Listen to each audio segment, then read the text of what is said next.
اچھا آئیے اب حاضری صاحب میدان میں آ جائیں. آپ کا آج کا سوال. حضور، پاکستان میں گستاخی رسول کے آرڈیننس کی مذہبی حیثیت پر آپ کیا تبصرہ فرمائیں گے؟ اس کی ضرورت کیوں پیش آئی اور کیوں جاری کیا گیا؟ جہاں تک بزرگ ہستیوں کے ہتک اور گستاخی کا تعلق ہے، یہ مسئلے بار بار عالم اسلام میں آج کل اٹھ رہے ہیں.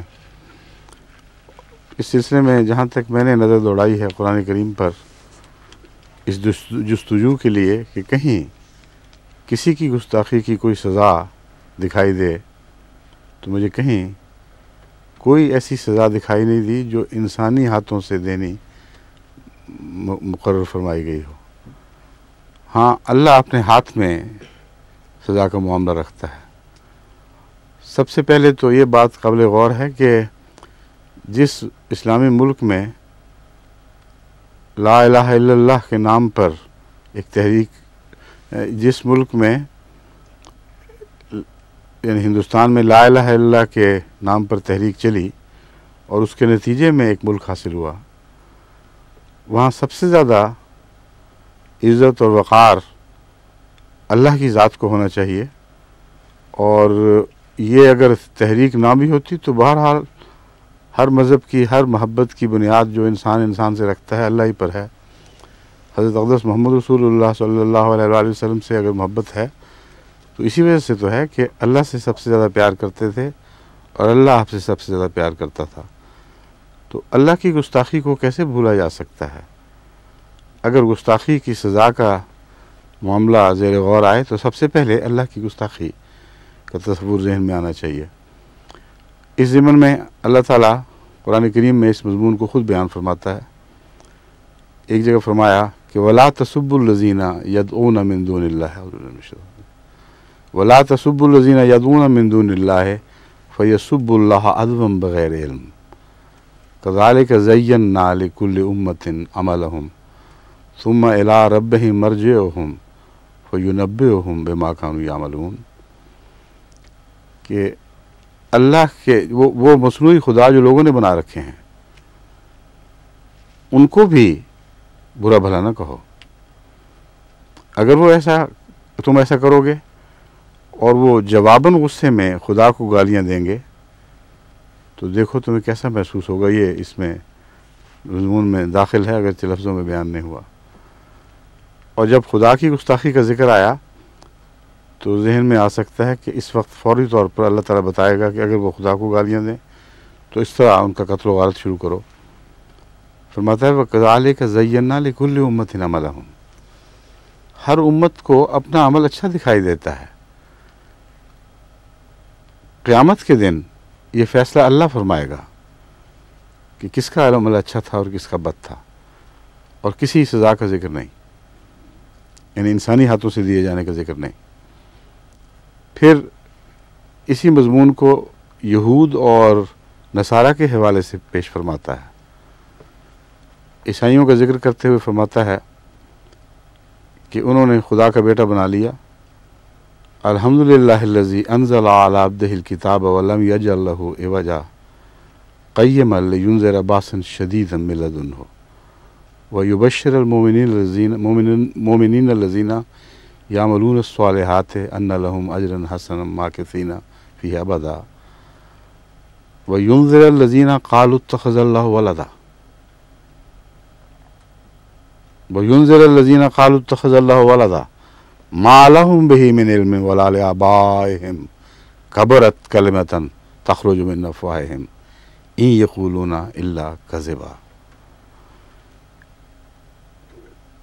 اس دوسرے حصے کا تعلق اس مضمون سے ہے جو میں نے بیان کیا تھا کہ اس لیے خدا تعالیٰ نے اپنے بندے محمد رسول اللہ پر یہ کتاب اتاری ہے کہ مومنوں کو تو خوشخبری دے لیکن ان لوگوں کو ڈرائے جنہوں نے خدا کا بیٹا بنا رکھا ہے.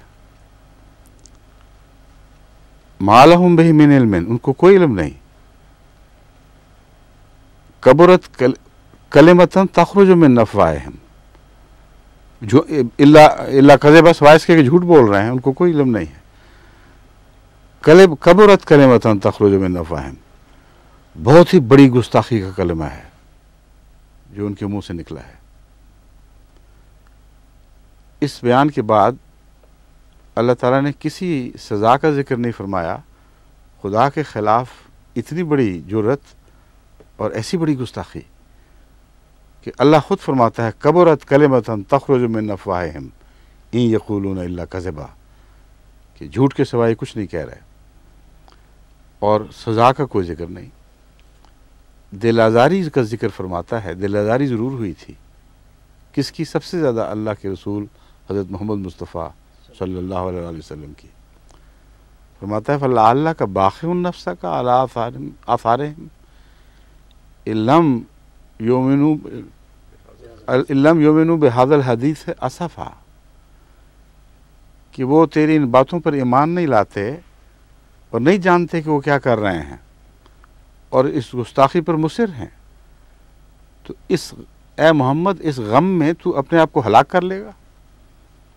یعنی سب سے زیادہ صدمہ خدا کے خلاف گستاخی کا قلب مقدس حضرت محمد مصطفیٰ صلی اللہ علیہ وسلم کو پہنچتا تھا، لیکن کسی دنیاوی سزا کا ذکر نہیں فرمایا، ورنہ آج تمام عالم اسلام عیسائیوں کو غارت کرنے پر تولا بیٹھا ہوتا، ہر اسلامی ملک میں ہر عیسائی کو قتل کر دیا جاتا۔ پھر حضرت عیسیٰ ہی کے حوالے سے، جن کو ایک قوم نے خدا کا بیٹا بنا لیا اور ایک نے ان کی ایسی تحقیر اور تذلیل کی کہ ان کو عام عزت کا انسانی مقام دینے پر بھی آمادہ نہ ہوئے۔ قرآن کریم ان کا ذکر فرماتا ہے، ایک لمبی آیت میں سے یہ ٹکڑا آپ کو سناتا ہوں، وَقَوْلِهِمْ عَلَىٰ مَرْيَمَ بُهْتَانًا عَظِيمًا، کہ ان بدبختوں پر لعنت، یعنی یہود پر لعنت ڈالی گئی۔ ان کی وجوہات میں سے ایک یہ وجہ تھی، انہوں نے پاک باز مریم پر، یعنی عیسیٰ علیہ السلام کی والدہ پر بہتان عظیم باندھا، اور حضرت عیسیٰ کو جہاں عیسائیوں نے انسان سے بڑھا کر خدا بنا دیا تھا، ان لوگوں نے عام انسانی درجہ بھی نہیں دیا، بلکہ اسے نعوذ باللہ من ذالک ایک ناجائز اولاد کے طور پر سمجھا اور اسی طرح دنیا کے سامنے پیش کرتے رہے۔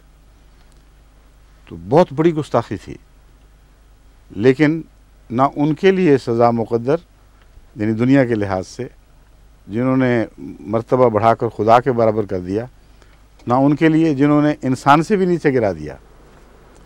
تو دونوں گستاخیاں قرآن کریم نے درج فرمائیں، لیکن کسی انسانی سزا کا ذکر نہیں کیا۔ اسی بہتان کے سلسلے میں آئیے دیکھیے حضرت اقدس محمد مصطفیٰ صلی اللہ علیہ وسلم کی زوجہ مطہرہ حضرت عائشہ صدیقہ رضی اللہ تعالیٰ عنہا پر ایک بہتان باندھا گیا، اس کا بھی قرآن کریم نے ذکر فرمایا ہے، اور اس پر آخرت کے عذاب سے ان کو ڈرایا گیا ہے، لیکن وہی لوگ سوسائٹی میں پھرتے تھے، کسی کو کوئی بدلی سزا نہیں دی گئی۔ قرآن نے جو تعلیم دی ہے وہ اس کی تو ایسی عظیم ہے کہ دنیا کے پردے پر اس کی کوئی مثال دکھائی نہیں دے گی آپ کو۔ حضرت ابوبکر صدیق رضی اللہ تعالیٰ عنہ، جن کی بیٹی تھیں، وہ بعض غریبوں کو کچھ مدد دیا کرتے تھے، ان میں ایک بدبخت ایسا بھی تھا جو الزام لگانے والوں میں شریک تھا۔ اس واقعہ کے بعد انہوں نے مدد سے ہاتھ روک لیا تو قرآن میں آیت نازل ہوئی، اور حضرت محمد مصطفیٰ صلی اللہ علیہ وسلم نے ان کو فرمایا کہ ایسا نہ کرو، ایک غریب کو اسی طرح مدد دیتے رہو، خواہ وہ کیسا ہی ظلم کمائے، مغفرت کا سلوک کرو، اللہ مغفرت کرنے والوں کو پسند فرماتا ہے، تم اپنی مغفرت بھی چاہتے ہو۔ اس مضمون کی آیت کی روشنی میں انہوں نے پھر اس کے نام اسی طرح وظیفہ جاری فرما دیا۔ یہ اسلام ہے جو ہم نے قرآن سے سیکھا ہے، وہ اسلام